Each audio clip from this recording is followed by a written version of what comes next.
Welcome back to the Constantine Reviews with episode 8, the first of a two-parter, The Saint of Last Resorts, which is a foreboding title to begin with, suggesting things are going to be intense. But, unlike the show, you won't have to wait months for part 2, because we all hate waiting for a conclusion. Someone should tell that to the bastard that cancelled this show. And maybe we'll finally find out what the Rising Darkness really is. So let's begin.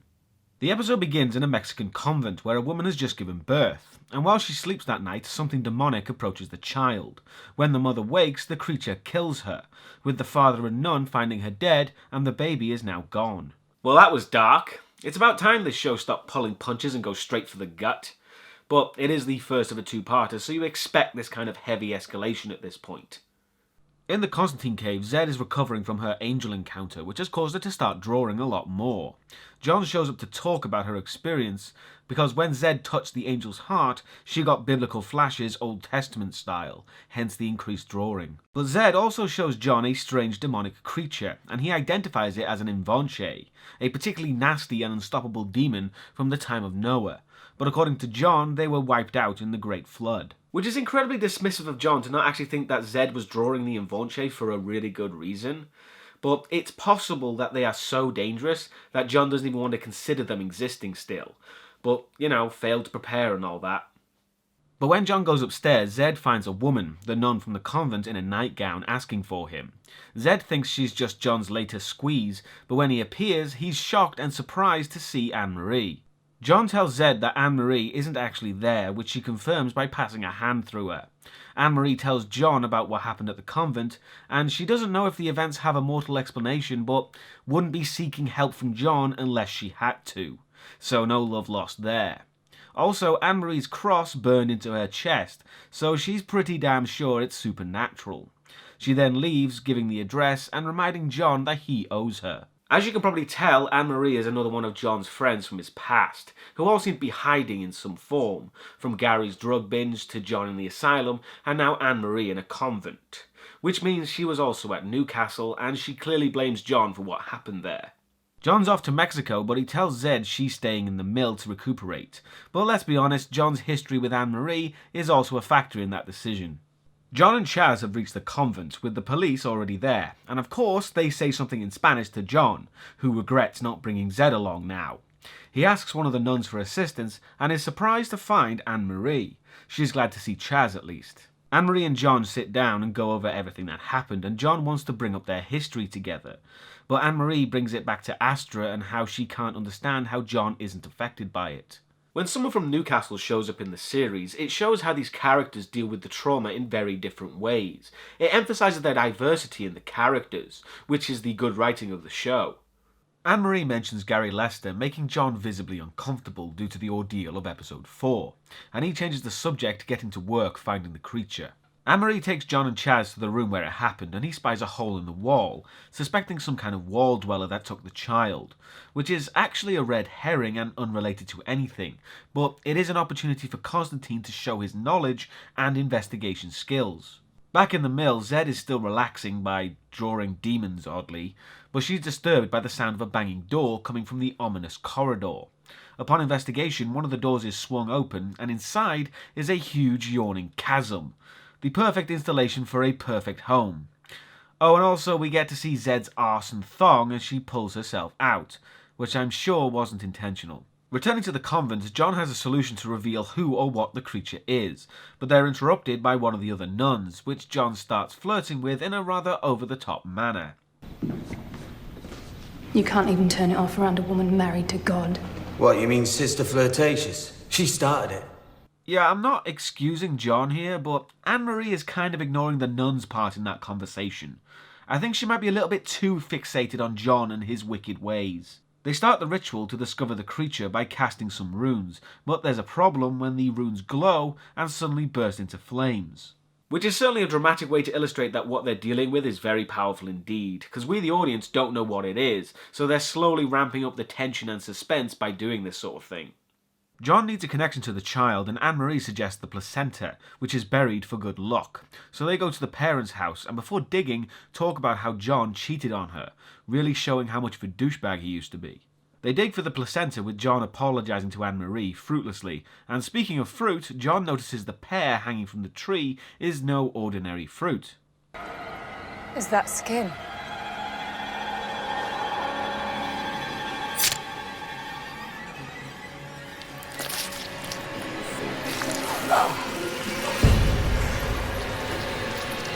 That's certainly different. And again, it's this really well done ramping up of the fear factor of this creature because it can do all this stuff. And yeah, tainted fruit is a really big clue as well. The father leaves the house to investigate, but John tells him that his son is alive and he knows who took him. John explains that the creature who kidnapped the child is one of the sisters of Eve, as in Adam and Eve. But they don't know which one, and to make matters worse, they hear of another stolen baby. We briefly sidestep to Zed, who's getting art supplies, and that craft store has the oddest lighting I've ever seen.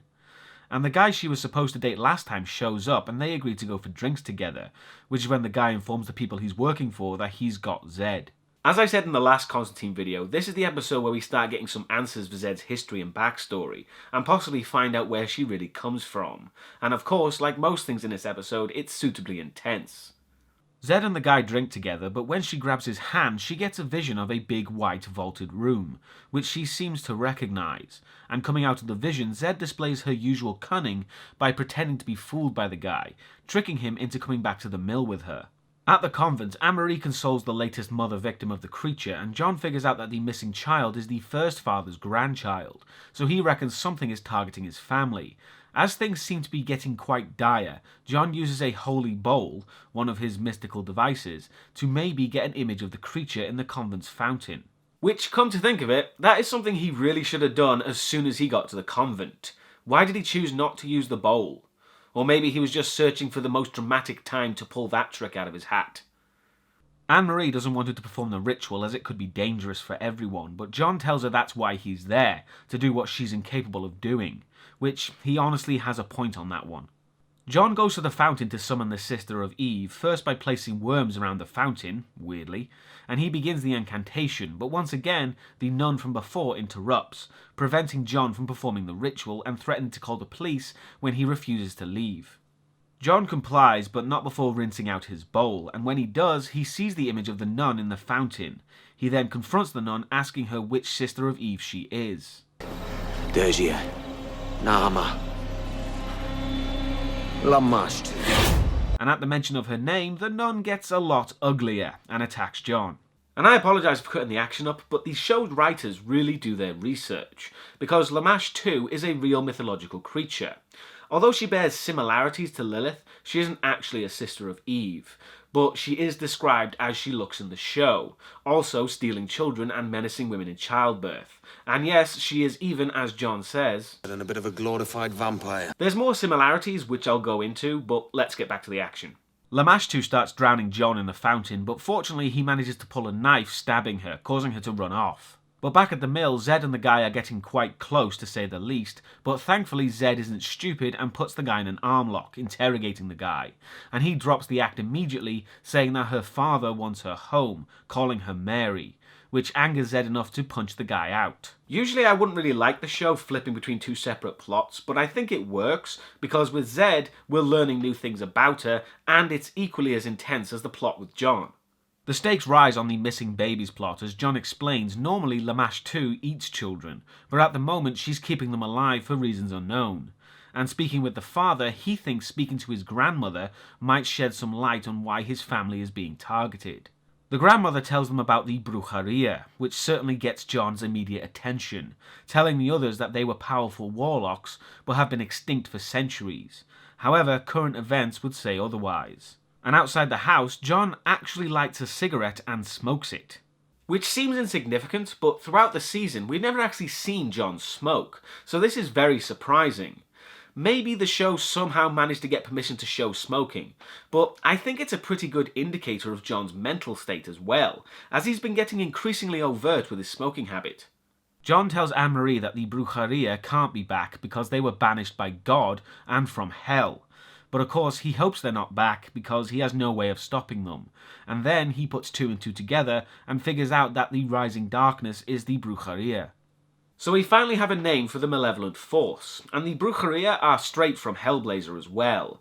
They're a group of male warlocks who want to destroy heaven and bring about the darkness that was present before creation. And with them wearing coats of human skin, they're pretty dark villains. Not to mention that they're the ones who create the Invornche, who they breed for assassinations. Anne-Marie finally realises that it's not that John doesn't care, it's that he can't and do what he does, admitting that she joined the convent to hide, referring to it as a disguise, which gives John an idea to trick Lamashtu. John plans to use a chicken infused with the father's blood and make it look like a child, so they can follow Lamashtu back to where she's keeping the children. Anne-Marie knows Lamashtu won't go near him though. I'll have to dress as a woman. Just need me a skirt and a wig. Stop it. This kind of pathetic ruse might have worked with Gary Lester, but I think I deserve a little more respect. You need me to make this offering. You're counting on it. And her mentioning Gary Lester makes me think that she knows what happened and that he's dead. And in a move that may backfire on him later, John persuades her by saying no price is too high to save the innocent. They begin the ritual by injecting blood into the chicken ready for Lamashtu, but switching stories, Zed's tied the guy up, interrogating him, and he talks like a religious nut, saying she is their salvation and they're the crusade. But the questioning is cut short as more people with guns have shown up after Zed. She threatens to kill the guy if they try anything, but they just shoot him, producing a needle to knock Zed out. And while that's going on, John and Anne-Marie are waiting for Lamashtu to arrive. They use the time for a heart-to-heart, as John admits Newcastle was his failure, so she has nothing to feel guilty for. But she introduced John to magic, so she considers herself just as much to blame for what happened. And for protection, John gives Anne-Marie the icon of Pazuzu, who's another demon. And if you know your movie trivia, you'd know that Pazuzu is the demon that was in The Exorcist. So it might seem weird to call him for protection. But actually, in Babylonian mythology, Pazuzu and Lamashtu are bitter rivals. And although evil, Pazuzu was called upon to protect mothers from her. So it actually all makes sense. And before Lamashtu shows up, Anne-Marie and John share a kiss together.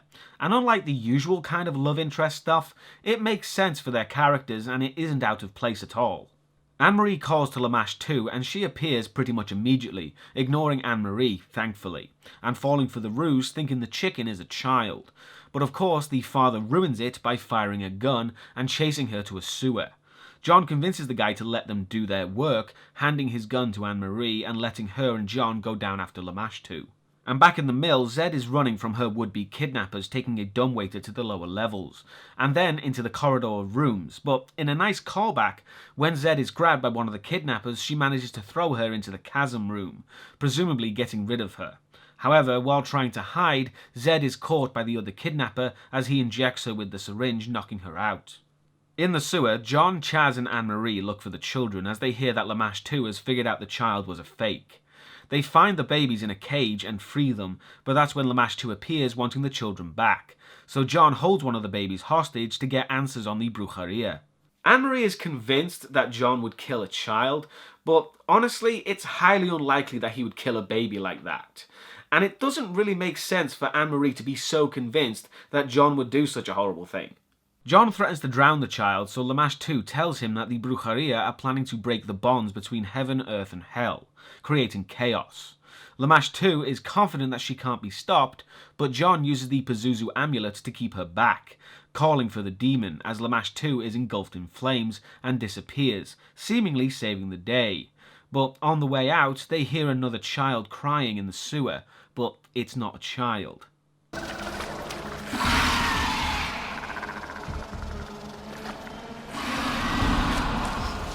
What is that? It can't be. An Invornche. Which is a clever way of getting across what the Invornche are. They cry like babies because they actually are babies. That's how the Brujeria create them. And yeah, I can see that maybe being a bit too dark for a TV show to just outright say it, but the evidence is there. John has no way of fighting an Invornche and has no idea what to do, which is when Anne-Marie pulls a gun, but it's not for the Invornche. No price is too high to save the innocent. You know, for all this stuff about her saying that John was callous and unfeeling and just plain bad for what he did in Newcastle, at least he didn't shoot someone and leave them to die like that. Anne-Marie may act all high and mighty, but she's no better than he is now. And the episode ends with Anne-Marie getting out of the sewer and John left dying from the gunshot wound, and possibly a nasty end from the Invanche. The episode ends kind of abruptly, but that's to be expected for a two-parter. And although this episode feels like all build-up and no payoff, the payoff will definitely be all of the next episode. This was the setup, part 2 is the climax. But forgetting that, this is still a really great episode, with well-written character moments with John and Anne-Marie, but also a lot more of the overarching plot of the show, which is great, and I love how in keeping it is with the Hellblazer universe. So yeah, part 2 isn't to be missed. So until then, see you next time.